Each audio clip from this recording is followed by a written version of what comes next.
You know that sinking feeling when you check your raised bed 3 months after planting, and instead of the lush garden you imagined, you're staring at wilted tomatoes and struggling lettuce? Like when you stop feeling excited about gardening and start wondering if you're just bad at this, or if you wasted money building the bed in the first place. There's a specific number where this shift happens from constant struggle to actual success, and it's not what the YouTube tutorials emphasized. Most gardening advice will tell you that raised beds solve drainage problems, or that any container deeper than 6 inches works for most vegetables. But here's the thing they're not telling you. There's a hidden threshold that separates gardens that thrive from gardens that merely survive. And once you understand it, everything about your planning changes. That threshold is 18 inches of soil depth. I've built 47 raised beds over the past 8 years, killing thousands of dollars worth of plants, while learning what actually determines success versus failure in raised bed gardening. If you're tired of following all the rules and still watching your plants struggle, make sure to hit that subscribe button and give this video a thumbs up if it helps you finally understand what makes the difference. Now, before we dive into why 18 inches is the real game changer, let me ask you something. When you think about raised bed gardening, what comes to mind?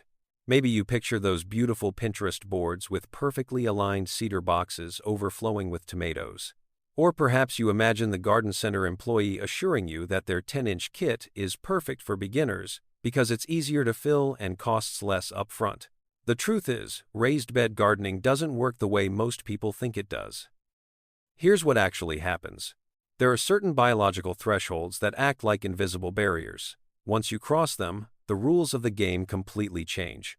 18 inches of soil depth is the first major threshold that separates gardens that will produce abundant harvests from gardens that will spend their entire existence struggling with stressed plants and constant maintenance. And the crazy part is, most people have no idea this threshold even exists. Think about it this way. Garden centers and online influencers are in the business of selling you raised bed kits. The more kits they move, the more money they make. So what do they optimize for? Not your gardening success. They optimize for shipping costs, material expenses, and impulse purchases. A 10-inch deep bed uses less lumber, costs less to ship, and looks approachable to beginners browsing the garden section. It's the perfect product from a business perspective. But here's the thing they won't tell you. Those shallow beds are setting you up for failure from day one. And it's not because you're doing anything wrong. It's not because you need more expensive soil amendments, or because you're watering incorrectly, or because you chose the wrong plant varieties. The problem is fundamental. You're trying to grow deep-rooted plants in a system that doesn't provide enough depth for their root systems to actually develop. Most vegetables need 12 to 18 inches of soil depth to establish healthy root systems. Tomatoes want to push roots down 2 to 3 feet if given the chance. Peppers, cucumbers, squash, all the heavy producers, they're designed to dig deep. When you trap them in 10 or 12 inches of soil, you're not just limiting their roots, you're limiting their access to water, their access to nutrients, their ability to regulate temperature, and their capacity to support the heavy fruit production you're expecting from them. This creates what agronomists call a stress cycle. Shallow roots mean the plant can't access deep moisture reserves, so you have to water constantly. Frequent watering leaches nutrients out of the limited soil volume, so you have to fertilize more often. The shallow soil heats up and cools down rapidly with weather changes, stressing the plants further. Stressed plants attract pests and disease. You're not growing a garden at this point, you're managing a crisis. But something remarkable happens when you cross that 18-inch threshold. Suddenly, the biological rules change. Roots can actually develop their full structure. They reach down into stable temperature zones, where moisture doesn't evaporate in a single hot afternoon. The increased soil volume creates a buffer against rapid temperature swings. The larger microbial ecosystem in that deeper soil starts cycling nutrients more efficiently. You're not fighting biology anymore. You're working with it. Research from university extension programs consistently shows that soil depth below 15 inches reduces water retention capacity by approximately 40%. Think about what that means in practical terms. In a 12-inch deep bed, nearly half your watering effort is wasted because the soil simply can't hold moisture long enough for plants to use it efficiently. You're not watering your plants at that point. You're watering the air and the ground beneath your bed as moisture evaporates and drains away faster than roots can absorb it. The same research shows that limited soil depth reduces root mass development by up to 60%. Your plants aren't just smaller because they're stressed. They're smaller because they physically cannot develop the root structure necessary to support vigorous growth and heavy fruit production. It's not a skill issue. It's not a knowledge gap. It's a fundamental biological limitation that no amount of fertilizer or perfect watering technique can overcome. And here's what makes this especially frustrating. The garden center employee who sold you that 10-inch kit probably believes they gave you good advice. The YouTube tutorial that showed you how to build a shallow bed probably has thousands of likes and positive comments. Because here's the thing, shallow beds can work. They just require exponentially more effort, more inputs, and more constant attention to produce mediocre results. Most beginners assume that's just what gardening is. They don't realize there's a better way because they've never experienced what happens on the other side of that 18-inch threshold. Think about it this way. If you've ever tried to grow a houseplant in one of those tiny decorative pots that looks beautiful on a shelf, you know what happens. The plant might survive for a while. It might even look okay if you're obsessive about watering and fertilizing, but it never really thrives. The roots hit the edges of the container, start circling back on themselves, and eventually, the whole thing becomes root-bound and stunted. You're not failing at houseplant care. You're trying to sustain life in a container that's fundamentally too small for the organism you're trying to grow. Shallow raised beds are the exact same problem, just scaled up. You're trying to grow plants that evolved to send roots 2 to 3 feet deep into soil that's barely a foot deep. It's like trying to run a marathon in dress shoes. Technically possible, but you're fighting yourself the entire way. 18 inches is that turning point where your garden stops fighting for survival and starts actually growing. Everything before this depth feels like you're pushing uphill against biology. Everything after this depth feels like biology is working in your favor. Let me tell you what this looked like in my own garden. My first 3 raised beds were built at 11 inches deep because that's what the kit from the big box store provided. I figured the experts knew what they were doing, right? That first season, I spent 45 minutes every single evening walking around with a hose, watering each bed thoroughly because the soil would dry out completely by mid-afternoon on hot days. I was mixing liquid fertilizer every 2 weeks because the plants always looked slightly pale and struggling. By August, half my tomato plants had blossom end rot despite my best efforts with calcium supplements. My cucumbers produced maybe a dozen fruits total before succumbing to powdery mildew. I thought I was just bad at gardening. I read more books, watched more videos, bought more amendments. None of it made much difference because I was trying to optimize a system that was broken at the foundation level. The next year, I rebuilt those same beds at 18 inches deep. Same location, same sun exposure, same general soil mix, same plant varieties. And suddenly, everything changed.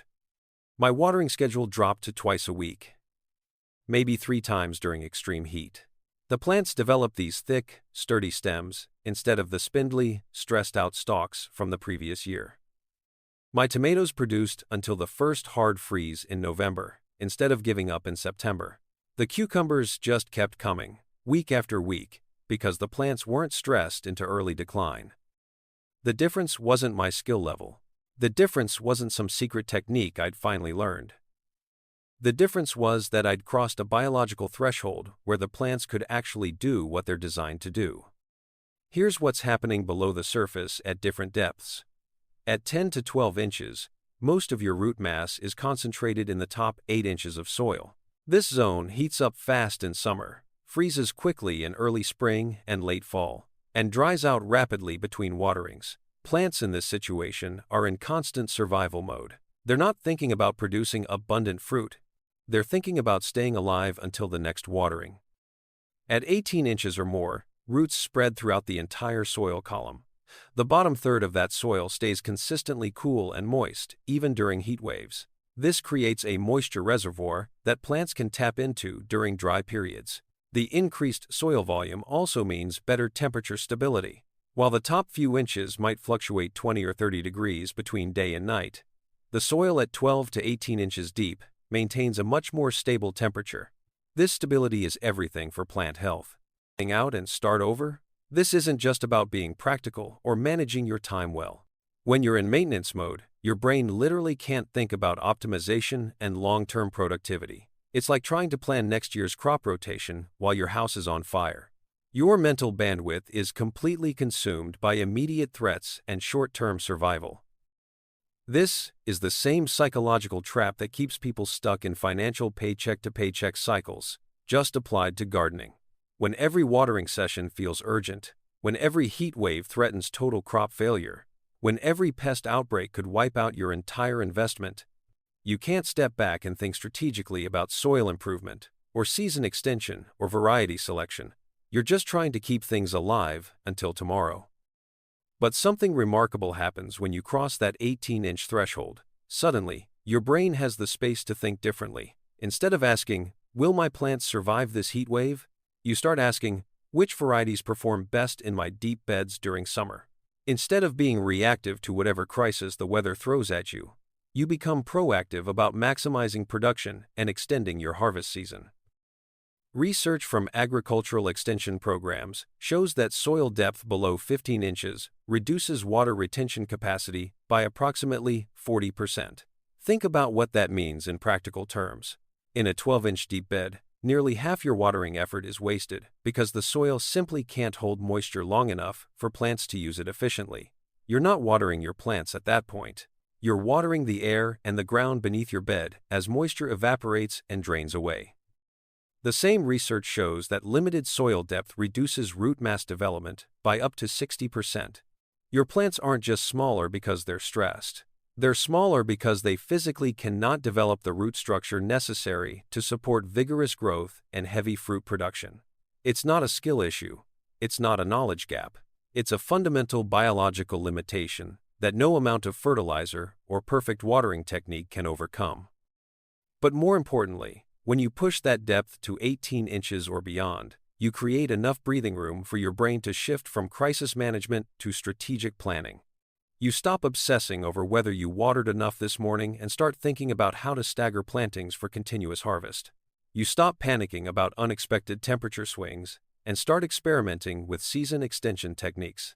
You stop viewing every pest as an existential threat and start building soil biology that creates natural pest resilience. This mental shift is huge because it affects every decision you make going forward.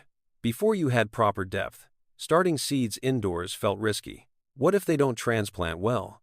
What if the shallow bed can't support them? After you cross the 18-inch threshold, starting seeds becomes strategic. You're planning succession plantings, calculating optimal transplant timing, thinking 3 months ahead instead of 3 days ahead. When humans operate under conditions of scarcity, whether that's financial scarcity, or resource scarcity, or time scarcity, our decision-making capacity degrades measurably. We make more impulsive choices, we struggle with long-term planning, and we miss opportunities that would be obvious under less stressful conditions. Shallow raised beds create artificial scarcity. They force you into a constant state of resource management stress that has nothing to do with your gardening skill and everything to do with the limitations of the system you're working within. When you build adequate depth, you remove that artificial scarcity. Your plants have access to the water and nutrients they need. Your soil temperature remains stable. Your root systems develop properly. And suddenly, your brain stops firing constant stress signals about garden survival and starts engaging the parts that handle optimization, experimentation, and long-term strategy. Here's where the math starts getting really exciting. Let's say you're growing tomatoes in 2 identical beds. Same variety, same location, same basic care routine. One bed is built at 12 inches deep. The other is built at 18 inches deep. Everything else about your approach stays exactly the same. In the shallow bed, your tomato plants produce somewhere between 8 and 12 pounds of fruit per plant over the season. They need daily watering during summer heat. You're applying liquid fertilizer every 2 weeks because the plants show signs of nutrient deficiency despite your best efforts. The season ends abruptly at the first cold snap in late September or early October. Total time investment over the growing season is probably 90 to 100 hours of active maintenance. In the deep bed, those same tomato varieties produce 15 to 25 pounds of fruit per plant. You're watering 2 to 3 times per week, even during the hottest stretches. Fertilizer applications drop to once monthly because the soil biology is actually cycling nutrients effectively. The season extends 3 to 4 weeks longer because that deep soil mass buffers temperature swings, protecting plants through light frosts that would kill shallow-rooted crops. Total time investment drops to maybe 50 to 60 hours because you're not constantly firefighting problems. Think about what that means over a typical 5-year gardening timeline. The shallow bed produces roughly 400 to 500 pounds of tomatoes total across those 5 seasons. The deep bed produces 1,000 to 1,200 pounds from the same footprint, same effort level, just different foundation depth. You did the exact same amount of work in terms of planting, pruning, and basic maintenance, but the deeper system gave you 2 to 3 times the output because the plants could actually function the way they're designed to function. And here's the part that will blow your mind. By year 3, you've already paid for the extra soil cost through increased production. A shallow bed might save you $60 up front on soil because you're filling less volume. But over those first 3 years, you're spending $200 to $300 more on supplemental water, extra fertilizer, and replacement plants that died from stress-related issues. The math isn't even close. This is the power of biological thresholds starting to kick in. That first season in a deep bed might feel only marginally better than shallow beds because you're still learning the system and the soil biology is just getting established. But by season 2, you notice the difference accelerating. The soil structure improves as organic matter integrates and microorganisms establish stable populations. Root channels from previous crops create easier paths for new roots. The whole system starts working more efficiently. By year 3, the acceleration becomes undeniable. Plants establish faster after transplanting because they're growing into soil that already has living, active biology instead of fresh, inert potting mix. Disease pressure drops because healthy soil supports beneficial organisms that compete with pathogens. Pest issues moderate because vigorous plants can tolerate some damage without triggering a crisis. And when you get to year 5, the difference feels almost comical. Your deep beds are producing harvests that would require twice the square footage in shallow systems. Plants that struggled in 12-inch beds now thrive with minimal intervention. Crops you gave up on in shallow beds because they never produced well suddenly become garden staples. You're harvesting food from early spring through late fall because the soil depth gives you the flexibility to extend seasons in both directions. The really crazy part is that your effort level stays roughly constant or even decreases as the soil matures. That first year building and filling 18-inch beds is hard work, no question. It's physically demanding, it costs more up front, and there are moments where you wonder if the extra depth is really necessary. But every season after that gets progressively easier and more productive. The heavy lifting is done. Now you're just managing a system that wants to produce food. Compare that to shallow beds, where your effort level either stays constant or increases over time. Year 1, you're watering daily and troubleshooting constantly. Year 3, you're still watering daily and troubleshooting constantly because the fundamental limitations haven't changed. The soil compacts over time, reducing what little depth you started with. Organic matter breaks down without adequate volume to maintain structure. You're running harder just to stay in the same place.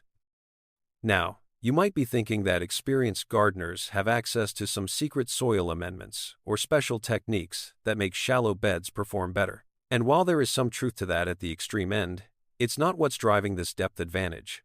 The real secret is much simpler and honestly, much more encouraging.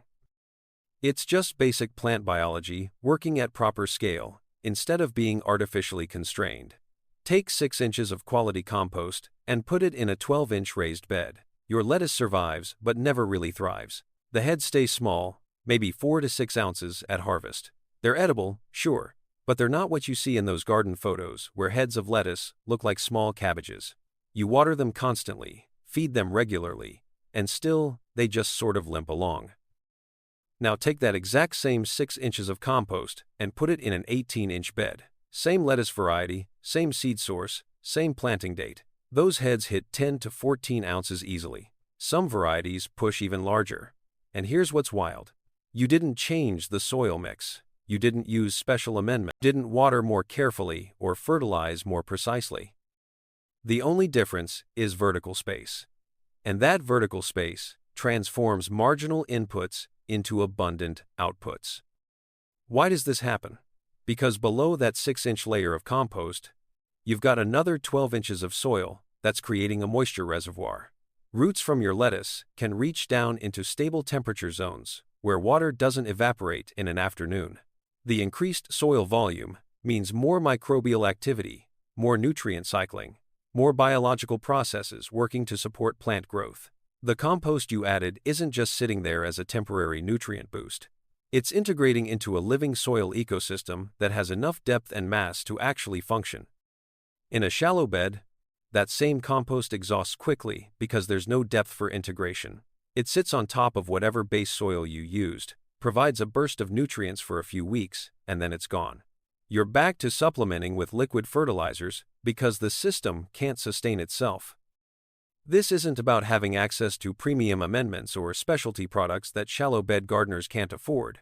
You can use identical soil mix from the same garden center, buy the same seed packets, follow the same basic watering schedule. The only difference is depth. And that depth changes everything about how effectively your inputs work. When you invest in proper depth, even basic compost becomes powerful because it has room to integrate into a living soil food web. A bag of compost in a shallow bed gives you a temporary nutrient spike and then disappears.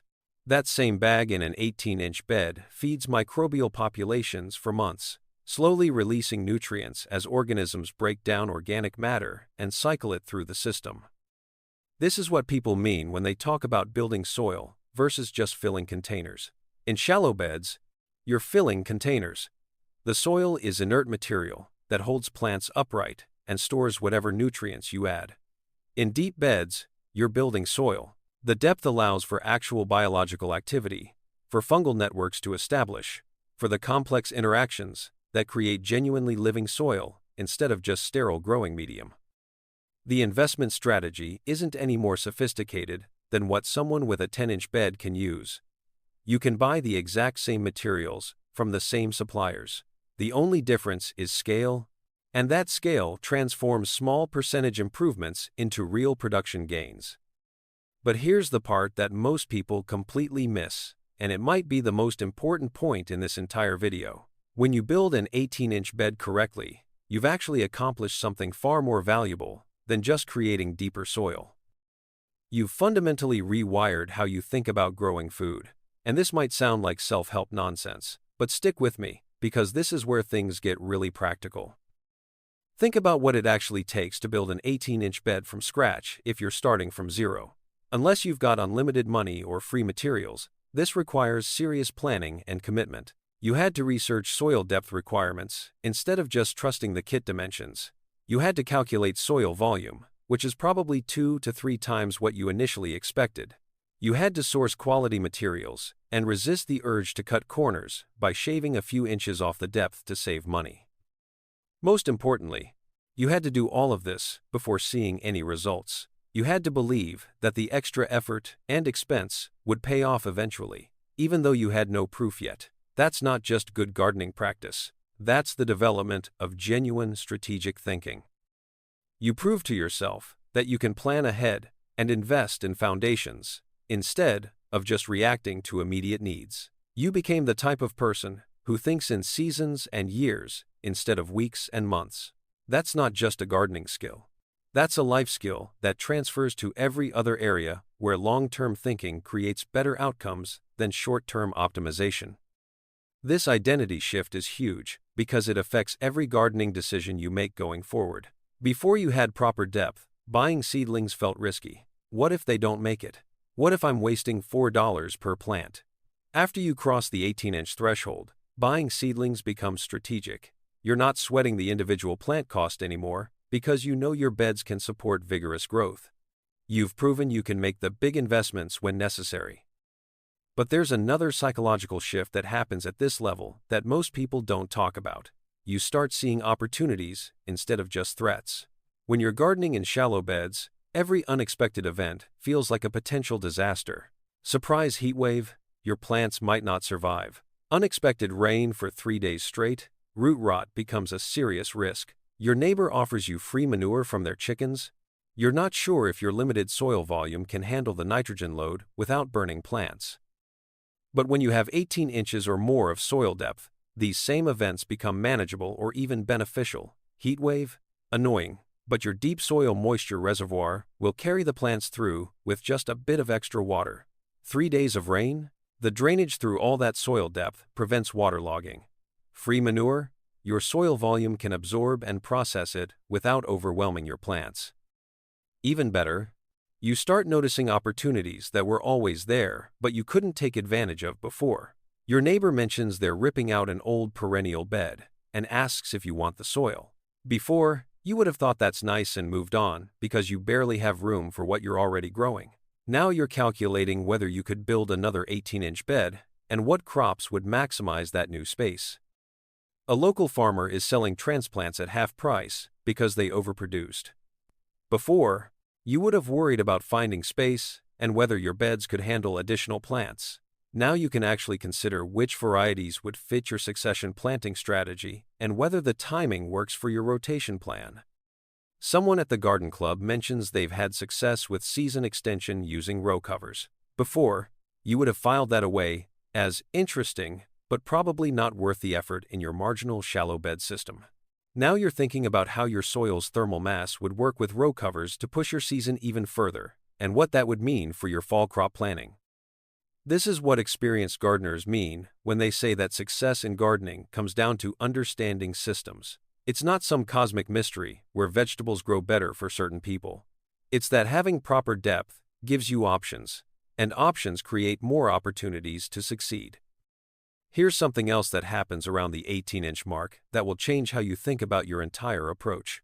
You start caring less about small inputs and more about big decisions. When you're struggling with shallow beds, you obsess over every detail.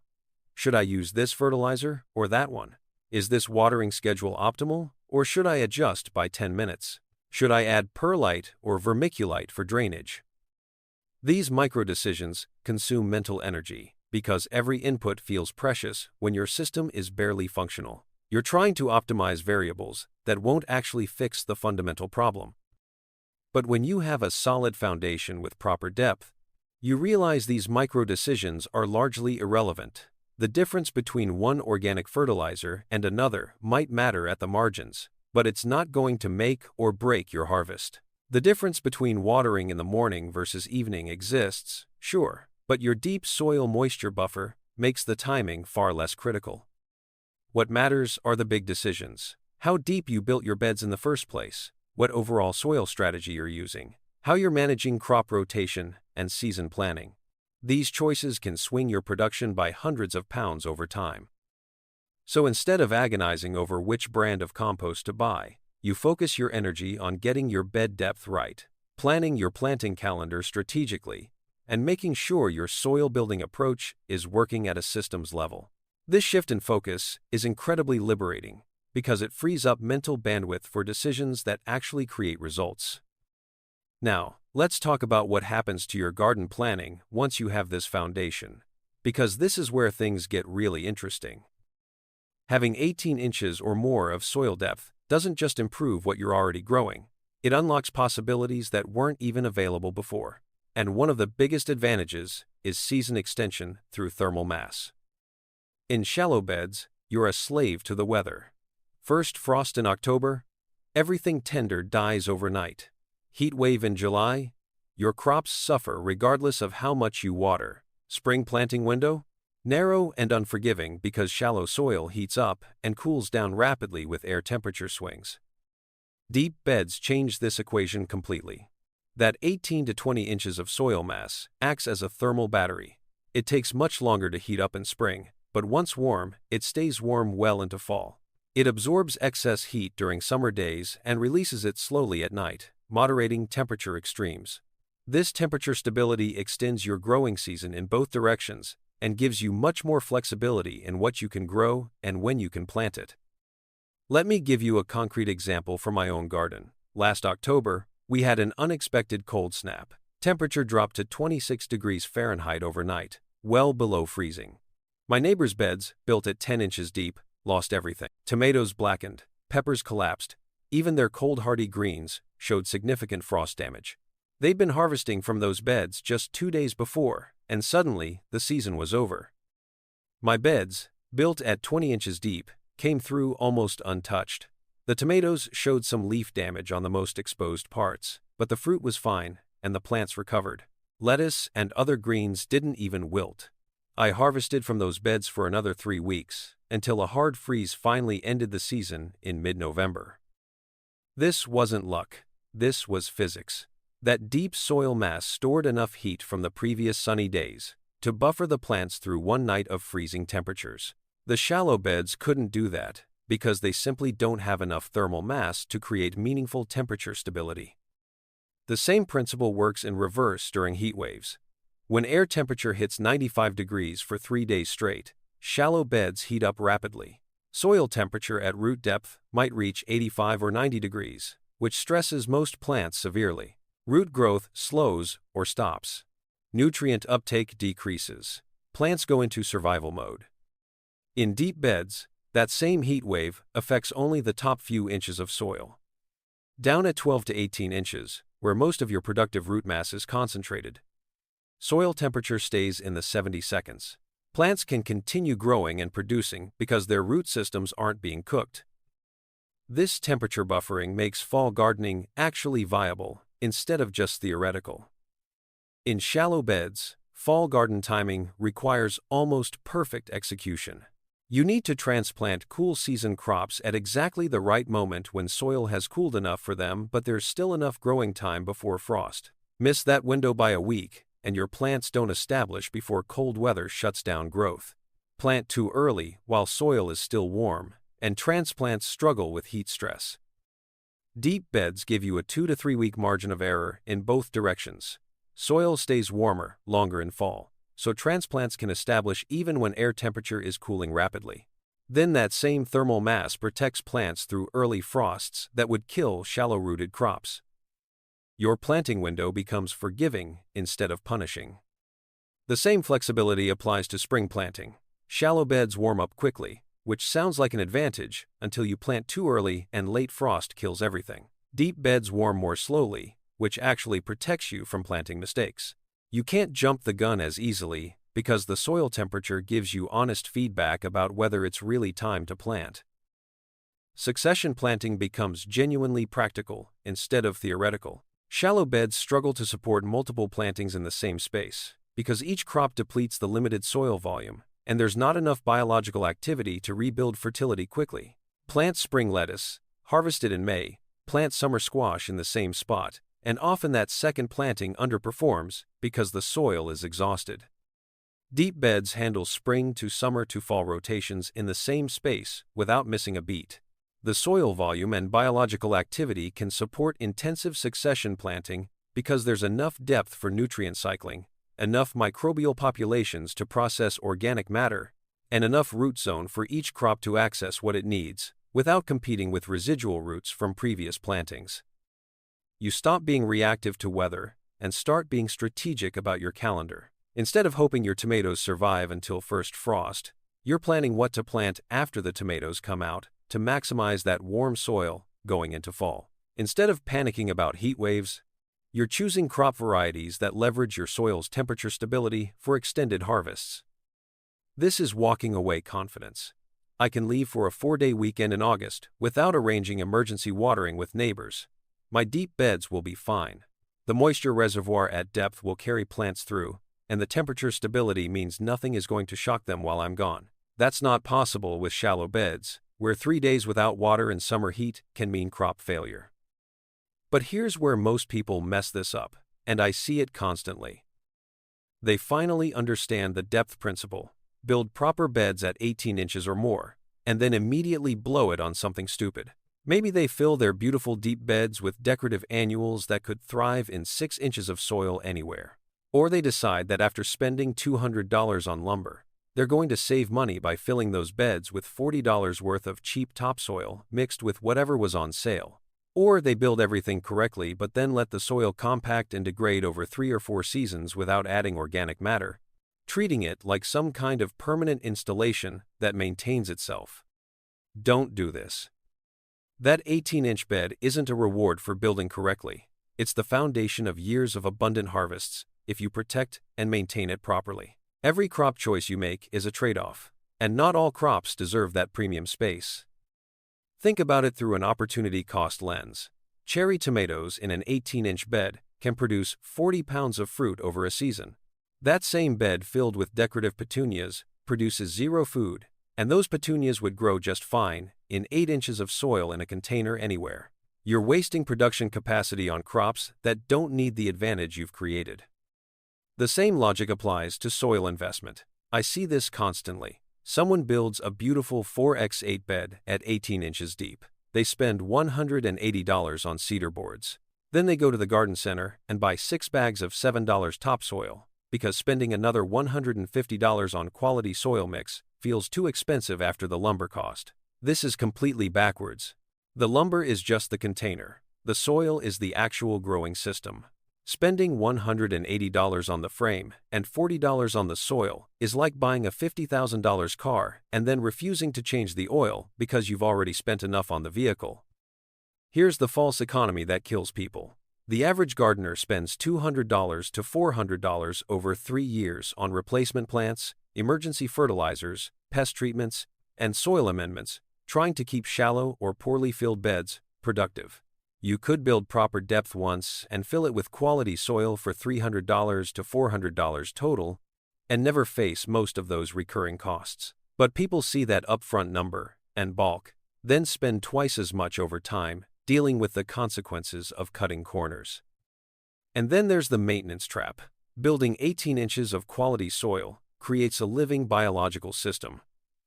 But that system needs care. Organic matter breaks down. Soil compacts under its own weight, and from repeated watering and rainfall. Nutrients cycle through and need replenishment. If you build great beds and then ignore them for 5 years, you'll end up with maybe 14 inches of depleted, compacted soil that performs worse than it did initially. Protecting your investment means adding compost or other organic matter annually.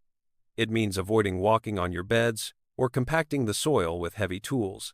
It means crop rotation to prevent nutrient depletion in specific zones. It means treating that soil as the valuable asset it is, not just dirt in a box. The moment you fill a shallow bed, you're committing to higher maintenance forever. That shallow system will always require more water, more fertilizer, more intervention to produce mediocre results. Compare that to building 18 inches correctly once. Yes, it feels expensive up front. Yes, it requires more materials and more physical work initially.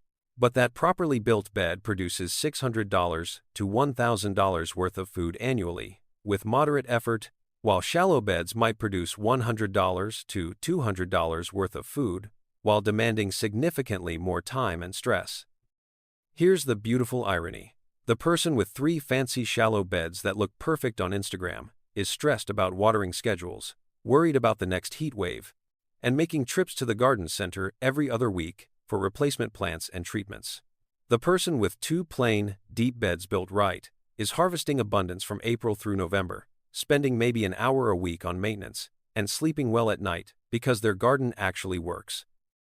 This isn't about being extreme or obsessive about gardening. It's about understanding what actually creates results versus what just looks good or saves money in the short term. Every major decision in gardening comes down to this same principle.